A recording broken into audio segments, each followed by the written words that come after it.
আমি তো মনে করি এই উপদেষ্টাদের এখনই রাষ্ট্রের নিরাপত্তার ব্যর্থতার কারণে সবগুলো, বিশেষ করে স্বরাষ্ট্র উপদেষ্টা যেটা, যদি লজ্জা থাকে এর পদত্যাগ করা উচিত। রাষ্ট্রের নিরাপত্তা দিতে ব্যর্থ হইলে আপনি কি, আর ওই যে যেইগুলো টঙ্গী পশ্চিম থানা কিংবা এই থানার যে ওসি আছে এগুলোর ঘাট ধাক্কা দিয়ে এক্ষুনি বের করে দেওয়া উচিত। রাষ্ট্রের নিরাপত্তা না দিতে পারলে বেতন নিয়ে বউয়ের গহনা বানাস ফাজিলের দল। গতকালকে রাতের ঘটনা বলি। আমার এক মামা বক্তা মুফতি হাফিজুল্লাহ কাসিমি টঙ্গীতে থাকেন, ময়মনসিংহ থেকে মাহফিল করে আসতেছেন গাজীপুরা 27 বোটবাজারের ওখানে আশপাশে তারগাছ নামক জায়গা, মেইন রোডে, ঢাকা ময়মনসিংহ মেইন রোডে জ্যাম লাগছে। জ্যামের মধ্যে 6-7 জন যুবক রড নিয়া, এত লম্বা লম্বা চাকু নিয়া, শাবল নিয়ে আইসা গাড়ি ভাঙছে, ভাঙ্গা তার মোবাইল টাকা পয়সা সব নিয়ে গেছে। জ্যামের মধ্যে গাড়ি ঘোড়া সব আছে। ঢাকা ময়মনসিংহ বিশ্ব রুটে গাজীপুরের মতো একটা জায়গায় রাত্রেবেলায় সব কিছু ভাঙ্গা, গ্লাস টাস, মানুষের টাকা পয়সা মোবাইল নিয়ে যাচ্ছে।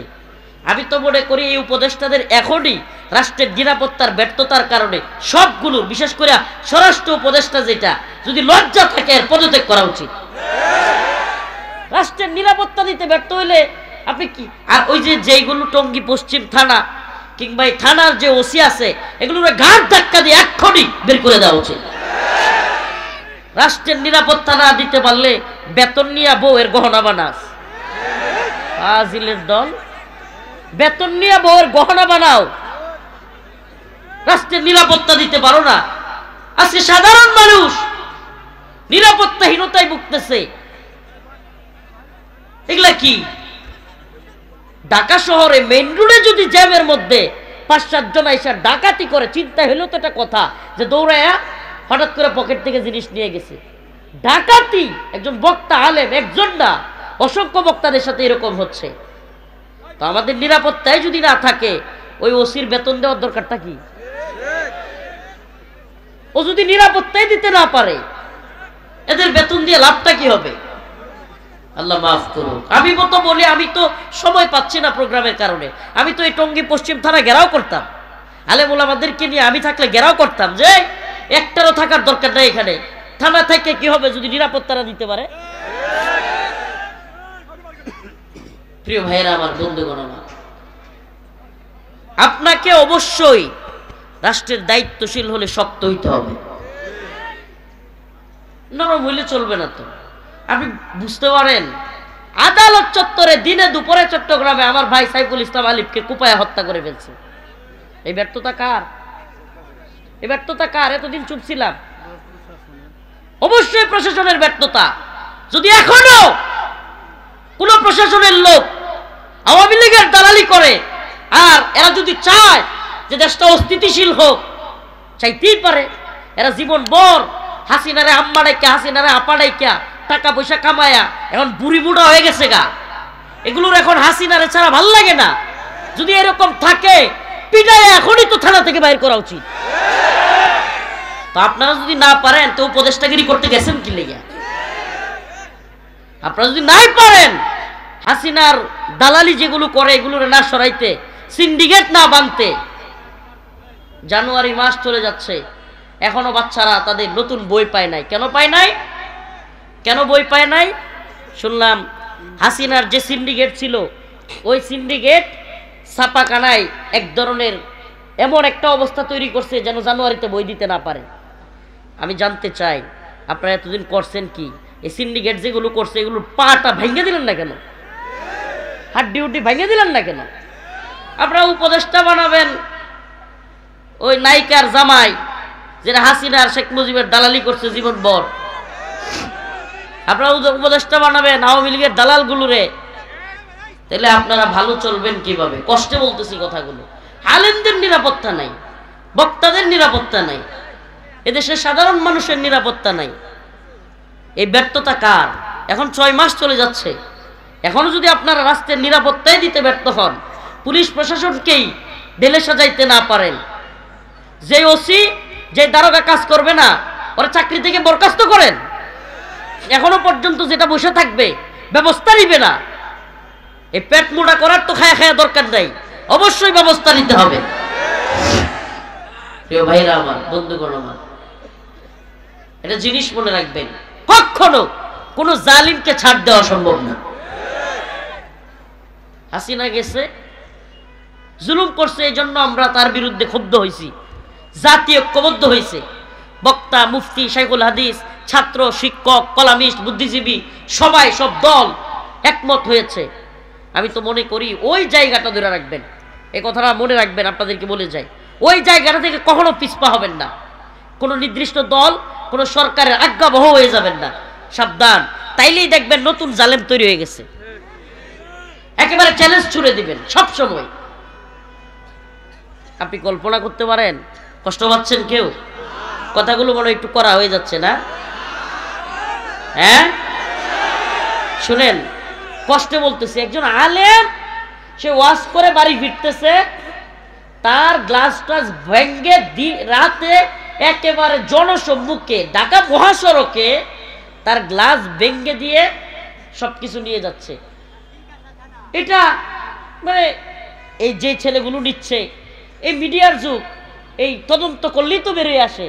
এমনকি ফোনে ট্র্যাকিং করলে 2-4টারে দৌড়িয়া পিটাইলেই তো মূল শিকড় কারা, এটা দৌড়ে।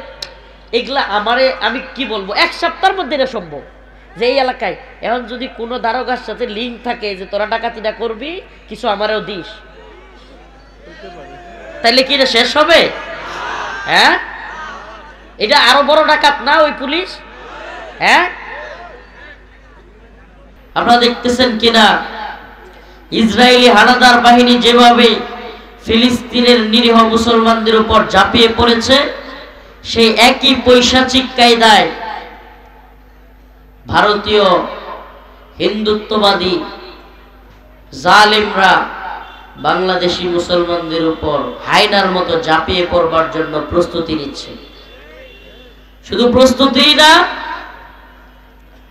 তারা মিডিয়ার মাধ্যমে তাদের বড় বড় নেতারা, তাদের ধর্মীয় নেতারা, রাজনৈতিক নেতারা, তাদের মিডিয়ার সাংবাদিকরা বাংলাদেশ দখলের হুমকি দিচ্ছে। অপ্রিয় মুসলিম উম্মাহ, ফরিদপুরের মুসলমান, আমরা তো জানি ফরিদপুরের মুসলমানরা, ফরিদপুরের ঈমানি চেতনায় ফরিদপুরের মুসলমানরা উজ্জীবিত আছে। আমরা জানতে চাই, ইহুদিবাদীদের তার টেম্পল, দ্য গ্রেট ইসরায়েল রাষ্ট্র, যার অধীনে তারা গোটা পৃথিবীকে রাখতে চায়, কিংবা হিন্দুত্ববাদীরা ভারত, পাকিস্তান, বাংলাদেশ, নেপাল, ভুটান, শ্রীলঙ্কা, মালদ্বীপ সহ অখণ্ড ভারত রাম রাজত্ব তৈরি করতে চায়। আমি জানতে চাই, আমরা কি গ্রেট ইসরায়েল রাষ্ট্রের অধীনে কিংবা অখণ্ড ভারতের অধীনে শাসিত হওয়ার জন্য আল্লাহর পক্ষ থেকে জমিনে এসেছি? হ্যাঁ, আমরা কি ইহুদিদের অধীনস্থ থাকতে চাই? হিন্দুত্ববাদীদের অধীনস্থ থাকতে চাই? ওরা যদি আমাদের বাংলাদেশ দখলের হুমকি দেয়, আমরা কি ভারতের হিন্দুত্ববাদী ব্রাহ্মণ্যবাদী তাগুতি শক্তিকে দাঁত ভাঙা জবাব দেওয়ার জন্য তৈরি আছি? আছি তো ইনশাআল্লাহ। আমরা বলি আমরা মুসলমান, ইনিল হুকমু ইল্লা লিল্লাহ, আবার আল্লাহ তা'বুদু ইল্লা ইয়্যাহ, আমরা একমাত্র আল্লাহর ইবাদত করি, আল্লাহর গোলামি করি, পৃথিবীর কারো গোলামি আমরা করি না,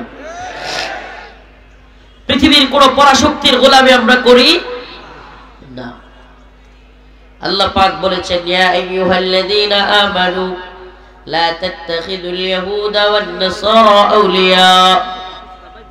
ও ইসলাম প্রিয় তাওহীদি জনতা, ফরিদপুরের মুসলমান, আপনারা দেখছেন কিনা হাসিনা নামক পুতুল সরকার ভারতের যতদিন গোলামি করছে ভারত খুব খুশি। এখন যখন তাদের পুতুল সরকার নাই, এখন তারা বিভিন্নভাবে আমাদের এই মুসলিম ভূখণ্ডের উপর চাপ প্রয়োগ করতেছে। একবার বলতেছে দেশ দখল করবে, চট্টগ্রাম নিয়ে যাবে, রংপুর নিয়ে যাবে, সিলেট নিয়ে যাবে, মাঝে মাঝে নেত্রকোনার কথাও বলে, নেত্রকোনাও নিয়ে যাবে। আবার বন্যার পানি ছেড়ে দিয়া এদেশের জনগণকে মারাই। গত 2-3 দিন যাবৎ দেখতেছি বিভিন্ন সীমান্তে বিএসএফ একেবারে পায়ে পাড়া দিয়া ঝগড়া বাঁধাইতে যাচ্ছে। বাংলাদেশ সীমান্তে আইসা বিভিন্ন স্থাপনা নির্মাণ করতে যাচ্ছে। আলহামদুলিল্লাহ, বাংলার দামাল ছেলেরাও তাদের পাল্টা জবাব দিচ্ছে।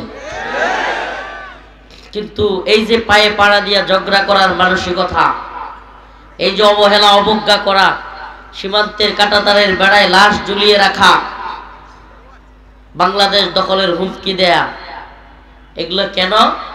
এগুলোর একটাই কারণ, তাদের তৈরি করা তাদের পুতুল সরকারের পতনের কারণে এখন তাদের কলিজা পুইরা ছাই উঠতেছে, কলিজা পুরা গন্ধ বেরিয়েছে, এতই নারাজ হয়েছে। আমরা বলতে চাই, আমরা জেলে গিয়েছি, মামলা দেওয়া হয়েছে, রিমান্ডে গিয়েছি, কিন্তু আল্লাহর গোলামি করেছি। আমাদেরকে জেলে নিয়ে গেলেও গোলামি করছি কার? রিমান্ডে নিলেও গোলামি করেছি কার? মাশাআল্লাহ, আল্লাহর গোলামি করেছি আমরা। কিন্তু হাসিনা প্রধানমন্ত্রী থাইকাও গোলামি করছে ভারতের। কথা সত্য? হাসিনা প্রধানমন্ত্রী থাইকাও গোলামি করছে কার? আমরা সাধারণ মানুষ জেলে নিছে, রিমান্ডে নিছে, তাও আল্লাহর গোলামি করছি, ভারতের গোলামি বাইরে নেই। অনেক প্রস্তাব আমাদেরকে দেওয়া হয়েছিল, অনেক বিভিন্ন ধরনের প্রস্তাব, সুখে শান্তিতে থাকা, আরাম আয়েশে থাকা, টাকা পয়সা দেওয়া, অনেক। আলহামদুলিল্লাহ, এটার ক্রেডিট আমার না, আমাদের না, ক্রেডিট আল্লাহর। আলহামদুলিল্লাহ, আল্লাহ পাক আমাদেরকে হেফাজত করছেন। আমরা এদের লোভনীয় প্রস্তাবে সাড়া দেই নেই, দিবও না। পৃথিবীতে সমস্ত শাসকদের সাথে আলেমদের আচরণ হবে চেক এন্ড ব্যালেন্স। আলেমরা অবশ্যই শাসকদেরকে জবাবদিহিতার মধ্যে রাখবে। আলেমদের আচরণ কখনোই দরবারি হওয়া যাবে, দরবারকে রাজি খুশি করা যাবে। যেই সরকারি থাক, আলেমরা দরবারে গিয়ে ঘুরঘুর করবে না। আলেমরা দরবারে গিয়া জি স্যার, জি ভাই, এগুলো করবে না। উপদেষ্টার সরকার থাক, আওয়ামী লীগের সরকার থাক, বিএনপির সরকার থাক, যেই সরকারি থাক, আলেমদের অবস্থান হবে এমন যে আলেমরা সকল সরকারকেই জবাবদিহিতার জন্য, সকল সরকারের সমালোচনা করবার জন্য সবসময় তৈরি থাকবে। আলেমরা এই জাতির আস্থার জায়গা। আলেমদেরকে মানুষ ভালোবাসে, মহাব্বত করে। কেন? কারণ তারা দ্বীনের পক্ষে কথা বলে, হক কথা বলে, সঠিক কথা বলে, তারা ইনসাফের কথা বলে, ন্যায়ের পক্ষে কথা বলে, জালেমদের বিরুদ্ধে কথা বলে। এখন কোন সরকার যদি আপনার পছন্দের হয়ে যায় আর আপনি চুপ করে থাকেন, তাইলে ওই সরকারও কিন্তু আস্তে আস্তে জালেম হয়ে যাবে। জবাবদিহিতা একটা বিশাল জিনিস। জবাবদিহিতা না থাকলে, খালি সামসামি থাকলে আস্তে আস্তে যে কোনো সরকার জালিম হয়ে যেতে পারে। আচ্ছা, আমারে বলেন, হাসিনা এত বছর জুলুম কেন করতে পারছে? 16 বছর। আমি কিশোরগঞ্জে একটা প্রোগ্রামে বলছিলাম, কেন জুলুম করতে পারবে না? প্রধান বক্তা হাসিনার চামচা, প্রধান মুফতি হাসিনার চামচা, বাংলাদেশের প্রধান মসজিদের খতিব হাসিনার চামচা, প্রধান সেনাপতি হাসিনার চামচা, পুলিশের প্রধান হাসিনার চামচা, র্যাবের প্রধান হাসিনার চামচা, সব দিক থেকে প্রধান মুফতি, প্রধান শাইখুল হাদিস, সব চামচা। তাইলে এত যদি চামচা থাকে, তো সেই দেশের প্রধানমন্ত্রী হাসিনা না হইয়া হযরত আবু বকর হইব? হ্যাঁ, আমি যে কথাগুলো বললাম, সব দলের সব নেতা, সব আমলা, প্রশাসন চামচামি করছে না করে নাই? তো একটা মানুষ যখন দেখবে যে কিরে আমি স্কুলের ছোট ছোট বাচ্চাদেরকে গুলি করে মাইরা ফেলি, মাদ্রাসা ছাত্রদেরকে গুলি করি, আলেমদেরকে রিমান্ডে নেই, ফাঁসি দেই, যাই করি, জি আপা, হ আপা, ঠিক আছে আপা, ভালো, ঠিক আছে আপা, হ্যাঁ ভালো করছেন আপা, এই যদি হয় অবস্থা, তাইলে ওই চামচা ভালো হইব কেমনে বলেন আমারে? আলেমদেরকে রিমান্ডে নিলেও আপনি যদি বলেন হ্যাঁ আপা আপনি জাতির কান্ডারি, আপনি এগিয়ে যান, জি আপা, হ আপা, খাইছেন আপা, বইছেন আপা, শুইছেন আপা, এত যদি আপা আপা করেন আর চামচামি করেন, তাইলে এত চামচার দেশে ওই চামচাদের প্রধানমন্ত্রী শেখ হাসিনা হবে নাকি আবু বকর হবে রাদিয়াল্লাহু আনহু? হ্যাঁ প্রিয় ভাইরা আমার, বন্ধুগণ আমার, এই জন্য চামচামি ছেড়ে দিতে হবে, চামচামিটা ছেড়ে দিতে হবে। যেই দলে আসুক, যে সরকারে আসুক, মুসলমান ইমানদার কথা মনে রাখবেন, ন্যায়ের পক্ষে থাকবার চেষ্টা করবেন। আপনার দল, আপনার নেতা ভুল করলেও চামচামি শুরু করিয়েন না। এদেশে একদল জালেমদেরকে মানুষ পিটায় খেদাইছে, নতুন করে কোন সরকার যদি মুসলমানদের উপরে জুলুম করে, আলেমদের উপর জুলুম করে, তাদেরকেও এদেশের জনগণ একই অবস্থা করে ছাড়বে। বারবার ব্যর্থতার পরিচয় দিচ্ছে এই সরকার। গতকালকের ঘটনা বলি, মিডিয়া অন্তত এই কথাটা উঠাবা প্রিয় ভাইরা আমার, যারা ইউটিউবার আসছো, খুব জরুরি। গতকালকে রাতের ঘটনা বলি, আমার এক মামা বক্তা মুফতি হাফিজুল্লাহ কাসিমি টঙ্গীতে থাকেন, ময়মনসিংহ থেকে মাহফিল করে আসতেছেন গাজীপুরা 27 বোটবাজারের ওখানে আশপাশে তারগাছ নামক জায়গা, মেইন রোডে, ঢাকা ময়মনসিংহ মেইন রোডে জ্যাম লাগছে। জ্যামের মধ্যে 6-7 জন যুবক রড নিয়া, এত লম্বা লম্বা চাকু নিয়া, শাবল নিয়ে আইসা গাড়ি ভাঙছে, ভাঙ্গা তার মোবাইল, টাকা পয়সা সব নিয়ে গেছে। জ্যামের মধ্যে গাড়ি ঘোড়া সব আছে। ঢাকা ময়মনসিংহ বিশ্ব রুটে গাজীপুরের মতো একটা জায়গায় রাত্রেবেলায় সব কিছু ভাঙ্গা, গ্লাস টাস, মানুষের টাকা পয়সা, মোবাইল নিয়ে যাচ্ছে। আমি তো মনে করি এই উপদেষ্টাদের এখনই রাষ্ট্রের নিরাপত্তার ব্যর্থতার কারণে সবগুলো, বিশেষ করে স্বরাষ্ট্র উপদেষ্টা যেটা, যদি লজ্জা থাকে এর পদত্যাগ করা উচিত। রাষ্ট্রের নিরাপত্তা দিতে ব্যর্থ হইলে আপনি কি, আর ওই যে যেইগুলো টঙ্গী পশ্চিম থানা কিংবা এই থানার যে ওসি আছে, এগুলোর ঘাট ধাক্কা দিয়ে এক্ষুনি বের করে দেওয়া উচিত। রাষ্ট্রের নিরাপত্তা না দিতে পারলে বেতন নিয়ে বউয়ের গহনা বানাস, ফাজিলের দল, বেতন নিয়ে বউয়ের গহনা বানাও, রাষ্ট্রের নিরাপত্তা দিতে পারো না। আজকে সাধারণ মানুষ নিরাপত্তাহীনতায় ভুগতেছে। এগুলা কি? ঢাকা শহরে মেইন রোডে যদি জ্যামের মধ্যে 5-7 জন আইসা ডাকাতি করে, চিন্তা হইলো তো একটা কথা যে দৌড়ায়া হঠাৎ করে পকেট থেকে জিনিস নিয়ে গেছে। ডাকাতি একজন বক্তা আলেম, একজন না, অসংখ্য বক্তাদের সাথে এরকম হচ্ছে। তো আমাদের নিরাপত্তায় যদি না থাকে, ওই ওসির বেতন দেওয়ার দরকারটা কি? ও যদি নিরাপত্তায় দিতে না পারে, এদের বেতন দিয়ে লাভটা কি হবে? আল্লাহ মাফ করুন। আমি মতো বলি, আমি তো সময় পাচ্ছি না প্রোগ্রামের কারণে। আমি তো এই টঙ্গী পশ্চিম থানা ঘেরাও করতাম, আলেম ওলামাদেরকে নিয়ে আমি থাকলে ঘেরাও করতাম, যে একটারও থাকার দরকার নাই এখানে। থানা থেকে কি হবে যদি নিরাপত্তারা দিতে পারে? প্রিয় ভাইয়েরা আমার, বন্ধুগণ আমার, আপনাকে অবশ্যই রাষ্ট্রের দায়িত্বশীল হলে শক্ত হইতে হবে, নরম হইলে চলবে না। তো আপনি বুঝতে পারেন, আদালত চত্বরে দিনে দুপুরে চট্টগ্রামে আমার ভাই সাইফুল ইসলাম আলিফকে কুপায় হত্যা করে ফেলছে। এই ব্যর্থতা কার? এই ব্যর্থতা কার? এতদিন চুপ ছিলাম। অবশ্যই প্রশাসনের ব্যর্থতা। যদি এখনো কোন প্রশাসনের লোক আওয়ামী লীগের দালালি করে, আর এরা যদি চায় যে দেশটা অস্থিতিশীল হোক, চাইতেই পারে।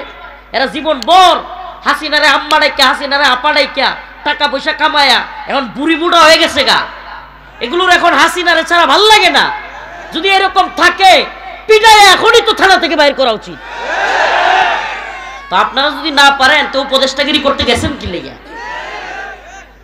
আপনারা যদি নাই পারেন, হাসিনার দালালি যেগুলো করে এগুলোর না সরাইতে, সিন্ডিকেট না বানতে। জানুয়ারি মাস চলে যাচ্ছে, এখনো বাচ্চারা তাদের নতুন বই পায় নাই। কেন পায় নাই? কেন বই পায় নাই?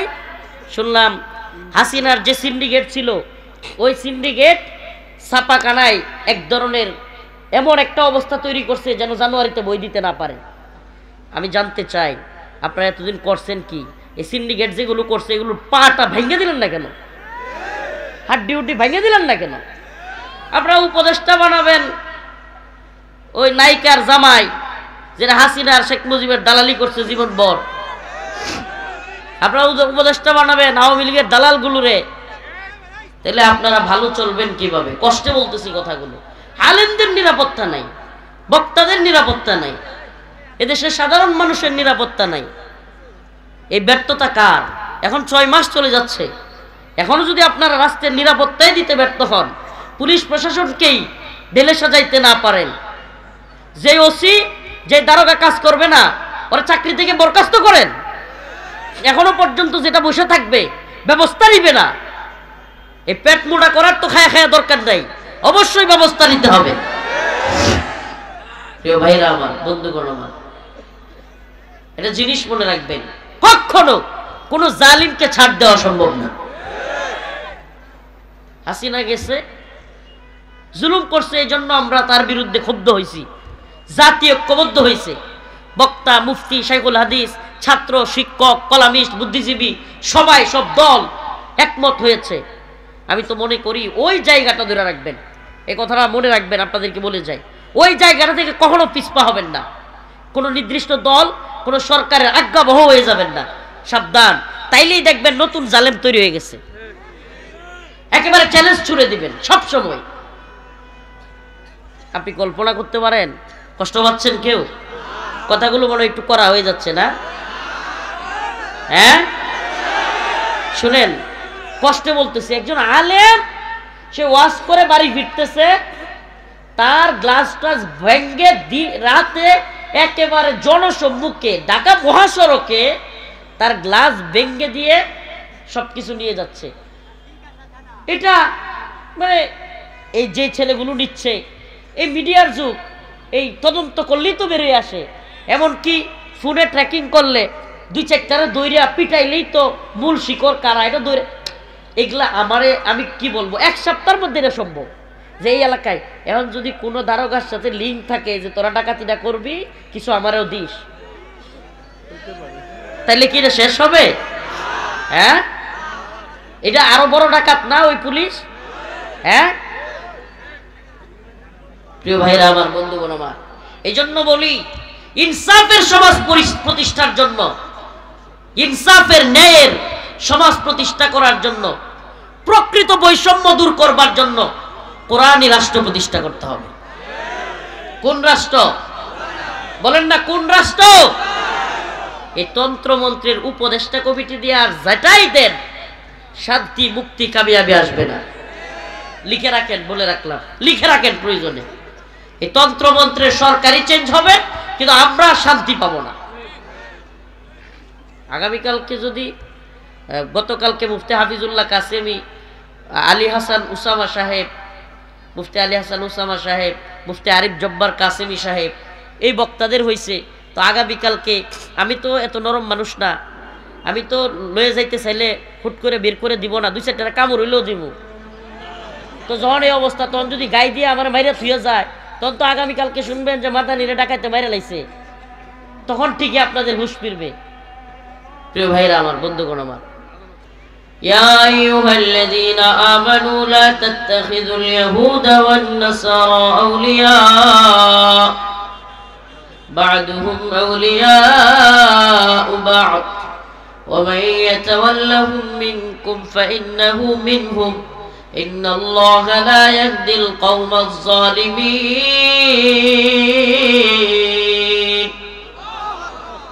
আল্লাহ রাব্বুল আলামিন বলেন, হে ঈমানদাররা, লা তাত্তাখিযুল ইয়াহুদা ওয়ান নাসারা আউলিয়া, তোমরা ইহুদি এবং খ্রিস্টানদেরকে বন্ধু বানায়ো না। বা'দুহুম আউলিয়াউ বা'দ, বরং তারা নিজেরা নিজেদের বন্ধু, তারা মুমিনদের বন্ধু নয়। ওয়ালান তারদা আনকাল ইয়াহুদ ওয়ালান নাসারা হাত্তা তাত্তাবি'a মিল্লাতাহুম, ইহুদি এবং নাসারারা কখনোই তোমাদের প্রতি রাজি খুশি হবে না। মুশরিকরা, ইহুদি খ্রিস্টানরা মুসলমানদের উপর কখনোই রাজি খুশি হবে, কারণ এই শত্রুতাটা আমাদের সাথে না, এই শত্রুতা তাদের কোরআনের সাথে, এই শত্রুতা আল্লাহ এবং তার রাসূলের সাথে। অতএব তারা আমাদের একেবারে এমন শত্রু যে আল্লাহ বলেছেন লাতাজিদান্না আশাদ্দান নাস আদাওয়াতাল লিল্লাযীনা আমানুল ইয়াহুদ ওয়াল্লাযীনা আশরাকু। মুমিনের সবচাইতে কঠিন শত্রু ইহুদি এবং মুশরিকরা। প্রিয় ভাইরা আমার, বন্ধুগণ আমার, প্রিয় ফরিদপুরবাসী, একটা মেসেজ অন্তত পৌঁছে যায়, একটা কথা অন্তত পৌঁছে দিয়ে যায়। প্রিয় যুবক ভাইরা, আমাদের প্রোগ্রামে অনেক যুবকেরা আসে আলোচনা শুনতে। এই যুবকদেরকে বলবো, এই যুবক, দুনিয়ার রঙিন স্বপ্ন দেখা বাদ দাও। ফেসবুক, টিকটক, লাইকি, মদ, নেশা, গাঁজা, হিরোইন কিংবা নারীর পিছনে ছুটা বাদ দাও। শাহাদাতের তামান্না নিয়ে তৈরি হও। হিন্দুত্ববাদীরা একটা যুদ্ধ আমাদের উপর চাপিয়ে দিচ্ছে। আমরাও বলি মুসলিম উম্মার যুবকেরা হিন্দুত্ববাদীদেরকে পরোয়া করে না। আমরা তৈরি আছি তো ইনশাআল্লাহ? হিন্দুত্ববাদীদের বিরুদ্ধে দাঁত ভাঙা জবাব দেওয়ার জন্য তৈরি আছি তো? সমস্ত ষড়যন্ত্রের বিরুদ্ধে আমরা ঐক্যবদ্ধ হয়ে হিন্দুত্ববাদী আগ্রাসনকে মোকাবেলা করব ইনশাআল্লাহ। আমরা আল্লাহ এবং তার রাসূলের পথে চলব। আমরা আমাদের বন্ধু মুসলমানদেরকে মনে করব। কাফের মুশরিকরা, ইহুদিরা আমাদের বন্ধু। আমরা অখণ্ড ভারত কিংবা গ্রেট ইসরায়েল রাষ্ট্রের অধীনস্থ থাকতে আসি নাই। আমরা এই পৃথিবীতে এসেছি আল্লাহর জমিনে আল্লাহর দ্বীনকে জিন্দা করবার জন্য। আল্লাহর জমিনে আল্লাহর দ্বীন জিন্দা না হওয়া পর্যন্ত আমরা প্রয়োজনে শহীদ হয়ে যাব, কিন্তু আমরা কোনোভাবেই চুপ থাকব। নাসরুম মিনাল্লাহ ওয়া ফাতহুন করিব ওয়া বাশশিরিল মুমিনিন। নামাজ হবে, আপনারা আমার জন্য খাস করে দোয়া করবেন। আমি আসলে কালকেও আপনাদের এলাকায় প্রোগ্রাম, কিন্তু আমার শরীরের যে হালত, এখনই মেডিকেলে যাওয়ার পরিস্থিতি, আমার মাজা এত ব্যথা করতেছে, মাথা ঘোরাচ্ছে। আপনারা আমার জন্য খাস করে দোয়া করবেন ইনশাআল্লাহ। আসসালামু আলাইকুম।